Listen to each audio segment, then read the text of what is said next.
नहीं चलेगा, नहीं चलेगा, नहीं चलेगा। फर्जी अनुराग ठाकुर नहीं चलेगा, नहीं चलेगा, नहीं चलेगा। छात्र मुर्दाबाद, मुर्दाबाद, मुर्दाबाद। अनुराग ठाकुर होश में आओ, होश में आओ, होश में आओ। अनुराग ठाकुर मुर्दाबाद, मुर्दाबाद, मुर्दाबाद। जात के नाम पर राजनीति करने वाला अनुराग ठाकुर मुर्दाबाद, मुर्दाबाद, मुर्दाबाद। जात की राजनीति करने वाली भाजपा सरकार मुर्दाबाद, मुर्दाबाद, मुर्दाबाद। अनुराग ठाकुर नहीं चलेगा, नहीं चलेगा, नहीं चलेगा। मुर्दाबाद, जिंदाबाद, जिंदाबाद, जिंदाबाद, जिंदाबाद, जिंदाबाद। राहुल गांधी जिंदाबाद, जिंदाबाद, जिंदाबाद, जिंदाबाद, जिंदाबाद, जिंदाबाद। अनुराग ठाकुर हो बर्बाद, हो बर्बाद, हो बर्बाद। अनुराग ठाकुर मुर्दाबाद, मुर्दाबाद, मुर्दाबाद। चलेगी, नहीं चलेगी, नहीं चलेगी। अनुराग ठाकुर होश में आओ, होश में आओ, होश में आओ। अनुराग ठाकुर तुमको माफी देनी होगी, देनी होगी, देनी होगी। राहुल जी तुम संघर्ष करो, हम तुम्हारे साथ हैं। राहुल गांधी जिंदाबाद, जिंदाबाद, जिंदाबाद। क्या हो रहा है? हो रही है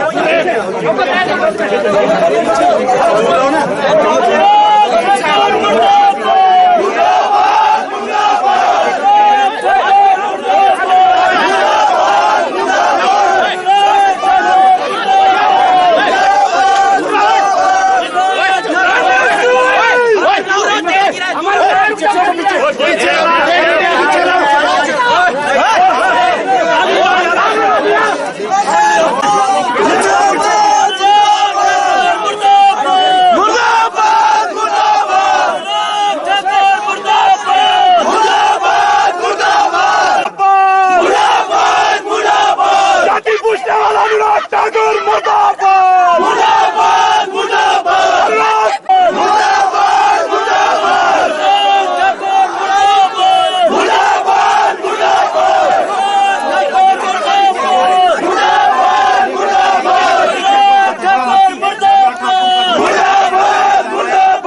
मुर्दाबाद, मुर्दाबाद। होश में आओ, होश में आओ। अनुराग ठाकुर होश में आओ, होश में आओ, होश में आओ। राहुल गांधी जिंदाबाद, जिंदाबाद, जिंदाबाद। राहुल गांधी जिंदाबाद, जिंदाबाद, जिंदाबाद। अनुराग ठाकुर मुर्दाबाद, मुर्दाबाद, मुर्दाबाद।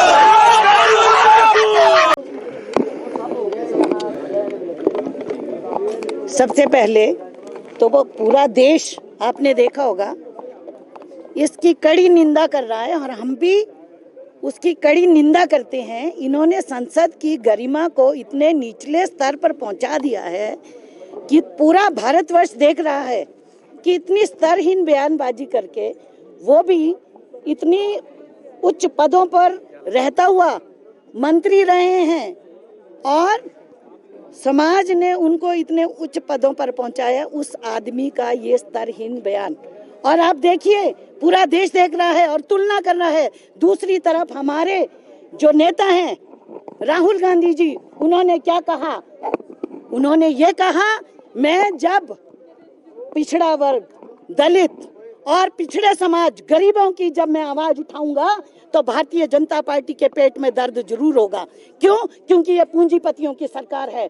ये पूंजीपतियों के बारे में सोचती है, ये गरीब के बारे में नहीं सोचती है, दलित के बारे में नहीं सोचती है और किसानों के बारे में नहीं सोचती है, युवाओं के बारे में नहीं सोचती है। हमारे राहुल गांधी जी उनके बारे में सोचते हैं, हर वर्ग के बारे में सोचते हैं। और राहुल गांधी जी ने क्या कहा कि मुझे इनकी माफी मांगने की जरूरत नहीं है। इसे कहते हैं संस्कार। संस्कार बोलते हैं राहुल गांधी जी को अपनी जात बताने की जरूरत नहीं है, किसी प्रमाण पत्र की जरूरत नहीं है राहुल गांधी जी को। उनकी दादी स्वर्गीय इंदिरा गांधी जी, जिन्होंने इस देश के लिए अपना बलिदान दिया और पाकिस्तान जो हमारा सबसे बड़ा दुश्मन है उसके 2 टुकड़े किए। आज ये भाजपा के लोग जो ज्यादा बातें करते हैं, बयानबाजी करते हैं, लेकिन उस इंदिरा ने कभी ये नहीं कहा कि हमने इतना बड़ा काम किया। क्यों? क्योंकि काम स्वयं बोलता है। और मैं इनको बताना चाहती हूँ, और हमारे स्वर्गीय राजीव गांधी जी जिन्होंने हर वर्ग के लिए, विशेषकर महिलाओं के लिए आरक्षण का काम दिया, युवाओं को वोट का अधिकार दिया, अरे उस राहुल गांधी से तुम उसका जात का प्रमाण पत्र मांगते हो। और मैं कहना चाहती हूँ, ये जो भाजपा के जितने लोग हैं, आज तो भारतीय जनता पार्टी उस समय जनसंघ हुआ करती थी, देश की आजादी में ये जात पूछते हो, किस किस की जात पूछोगे? देश की आजादी में जिन लोगों ने स्वतंत्रता की लड़ाई में अपना बलिदान दिया था, उसमें बहुत सारे अंग्रेज भी थे, लेकिन इससे कोई फर्क नहीं पड़ता कि कौन क्या है। सुभाष चंद्र बोस की जो पत्नी थी वो कौन थी? कौन थी वो? मैं भाजपा के लोगों से पूछना चाहती हूँ। हमारी पहली जो अध्यक्ष थी एनी बेसेंट महिला, वो कौन थी? उन्होंने स्वतंत्रता की लड़ाई लड़ी। स्वामी विवेकानंद जी की जो वो सिस्टर निवेदिता थी, वो कौन थी? कौन थी वो?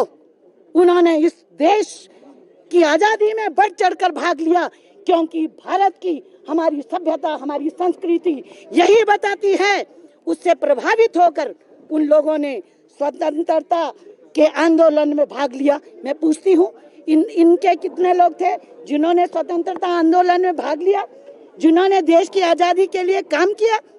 आज अगर राहुल गांधी जी हर वर्ग की बात करते हैं, तो इसमें क्या बुराई है? आप बताइए। एक ऐसा नेता है जो कहता है चाहे छोटा है चाहे बड़ा है, दलित है, आदिवासी है, पिछड़ा वर्ग है, हर वर्ग को उसका प्रतिनिधित्व मिलना चाहिए। और भाजपा के पेट में इससे दर्द हो गई। कितने दुख की बात है। ये पूंजीपतियों की सरकार है, ये आम वर्ग, आम जनों की बात को ये बर्दाश्त नहीं कर सकती।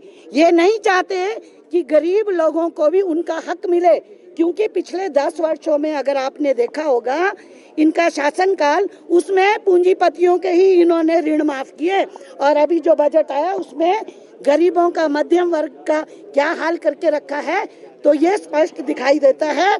सबसे बड़ी बात, राहुल गांधी को किसी प्रमाण पत्र की जरूरत नहीं है। राहुल गांधी जी के परिवार ने, अगर पंडित नेहरू, स्वर्गीय पंडित नेहरू इस देश के प्रधानमंत्री नहीं होते, तो समझ सकते इस देश का क्या हाल होता। इसके परदादा थे वो, पूरा विश्व जानता है। अनुराग ठाकुर जी को पूरा विश्व नहीं जानता होगा, लेकिन गांधी परिवार को पूरी दुनिया जानती है। गांधी परिवार को किसी से सर्टिफिकेट लेने की जरूरत नहीं है। हम कहते हैं मुद्दों पर लड़ो, मुद्दों की बात करो।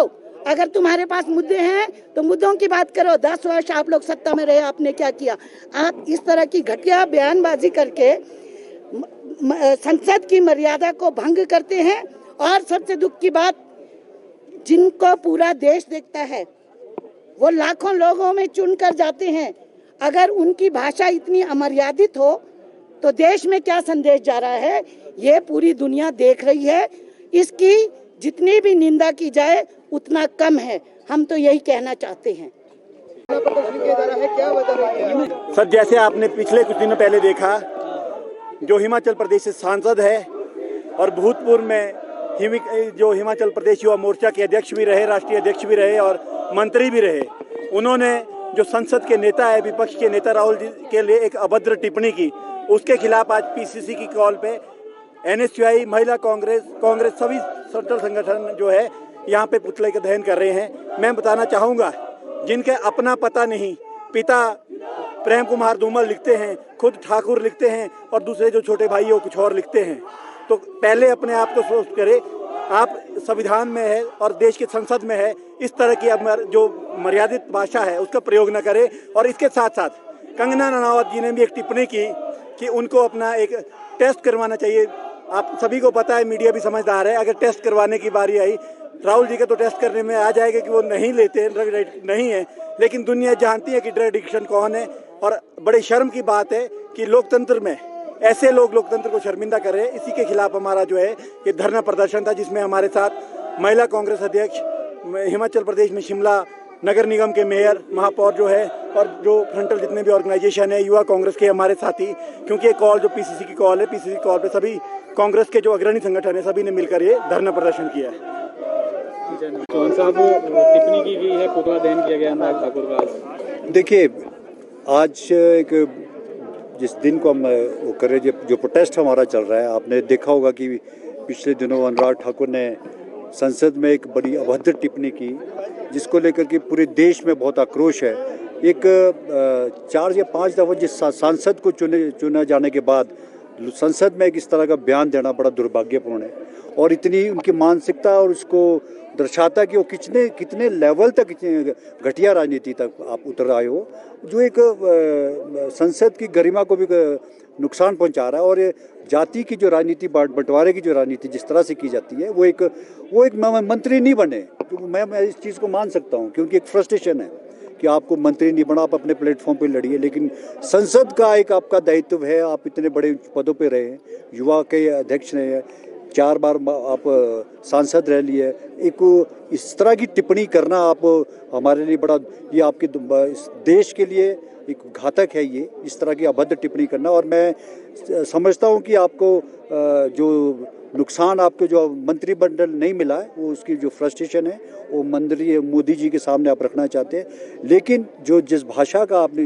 दुरुपयोग किया है, वो पूरा देश, ये देश हमारा सभी धर्मों को मिल के चलता है, इकट्ठे मिल के चलता है, भाईचारे से चलता है। इस तरह की टिप्पणी करना बहुत ही दुर्भाग्यपूर्ण है। और इसी संदर्भ में प्रदेश कांग्रेस कमेटी की तरफ से आज एक धरना प्रदर्शन था, जिसमें हमारे अग्रणी संगठन हमारे साथ महिला अध्यक्ष भी आई है, जैनब चंदेल जी है, NSY के यूथ कांग्रेस के, हमें कॉल दी गई थी और इसका प्रोटेस्ट करने के लिए हम आज आए थे। और एक ये दिन पूरे देश में इसको अनुराग ठाकुर के पुतले जला करके इसको प्रोटेस्ट किया जा रहा है।